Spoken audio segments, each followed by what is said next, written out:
All right, raise your hand if you remember before Trackblazer was getting released and Fine Motion banner was upcoming, people saying, yes, pull for Fine Motion, but Kawakami Princess is not good. You don't want to pull this on the banner. This is not going to be a good card. Raise your hand if you remember that.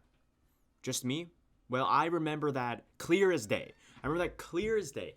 And the first thought in my head was, that doesn't make any sense. Why would this card be so bad, right? It's not. Okay. You need to stop talking. Anyways, this card is very underrated in my opinion. I remember a lot of people talking about it, and if we just go back in time and remember all the things, this is like the main takeaway I want you to have from this video. Not that Kawakami Princess is the most underrated card in the game, right? I want it to be that people on the internet, on Twitter, on Reddit, wherever you're getting your information from, tend to over-exaggerate a lot when it comes to this game. You remember when Trackblazer was about to come out. Oh no, I'm gonna have to play my favorite game for longer now. No, all of my ranks are gonna go up way further than I thought it was even possible. No, I hate being SS rank. Like, bro, are you dead ass? Okay? People talking about, oh, Rico's gonna be so bad in the new scenario. It's gonna fall off. No one's gonna use it.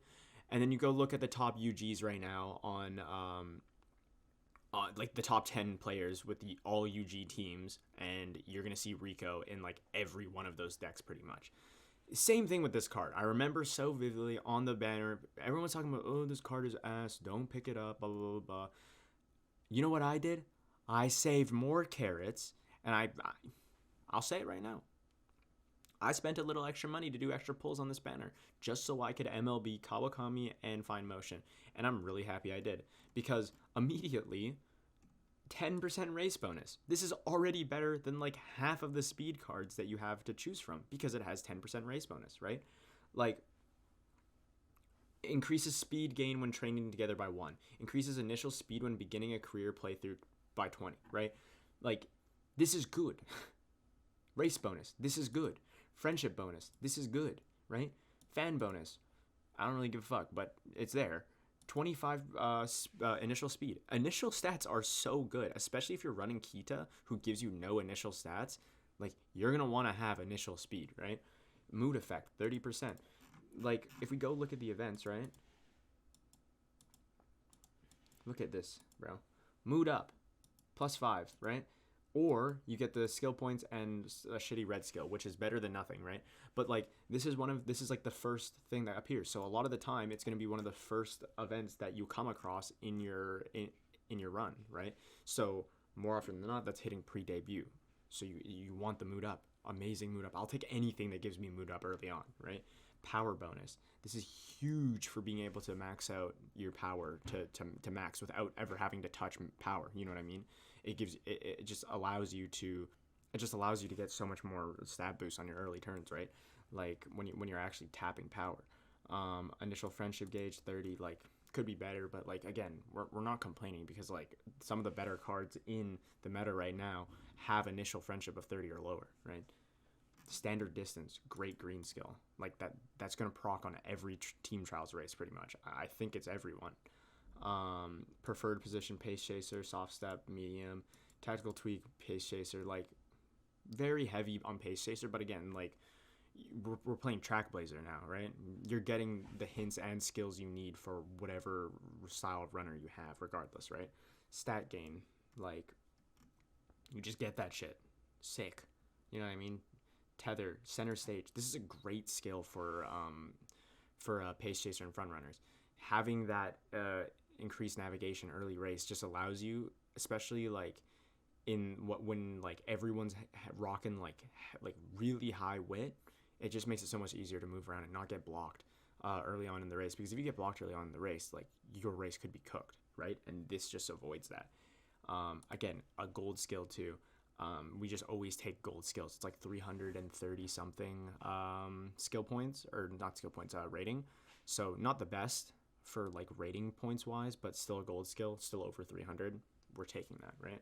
It's pretty cheap, gold skill too. Steadfast, again, whatever.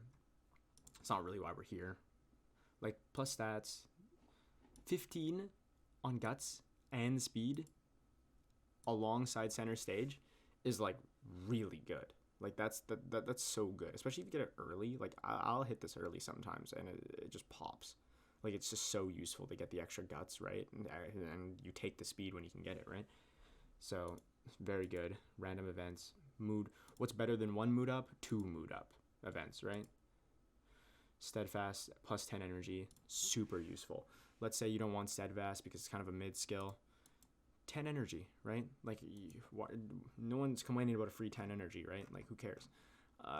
This is just a solid card. I'm not gonna go super deep right now talking about like why, or like there isn't really anything else to say about it. It's just like don't sleep on this card, right? If you need to pick up another speed card and you have that extra spot for either a guest or you just have this card laying around, even at 4 MLB, not 4 MLB, 3 LB, like this is still a good pickup. I was using this card at 3 LB for like most of Trackblazer up until like a week ago when we got the ticket. I used it on the ticket. I don't care.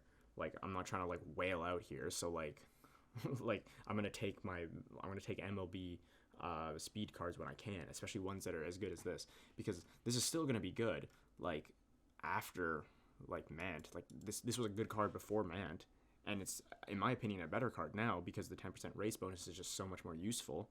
And like even then after that, if I need a card, I need center stage later on after this scenario's over, like I'm still gonna take this card, right? Like it's pretty good.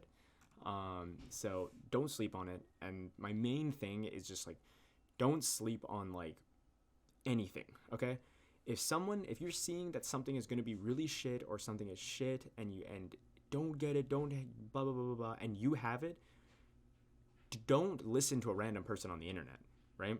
Listen to your own experiments and your own play testing of that specific card or character or whatever or strategy, and then come back to the video and be like, thanks for like helping me out, right?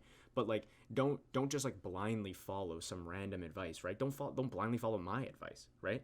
I want you to listen to the things I say and test it out for yourself. And if it doesn't work for you, don't keep doing it. There's no one correct way of playing Mant right now. Like there's so many different ways of running Trackblazer and hitting UG, hitting crazy Uma racers, right? For team trials, just to get high rating, for CMs. Like there's so many different ways that you can go about these things, and a lot of these are just my experience, what works for me, right? Something could work completely different for you. So always test it out, right? If someone's telling you that a card is going to be asked, don't pull for it, and you're looking at the stats and you're looking at it on paper and it looks good, it's probably good still. Like I'm sure Kawakami Princess isn't the best, is a mid card for like people who have MLB of every card. Yeah, I'm sure it is. But like most of the player base does not drop $500 per banner to get MLB of every single card that just came out, right? So just be careful, okay? Lock in.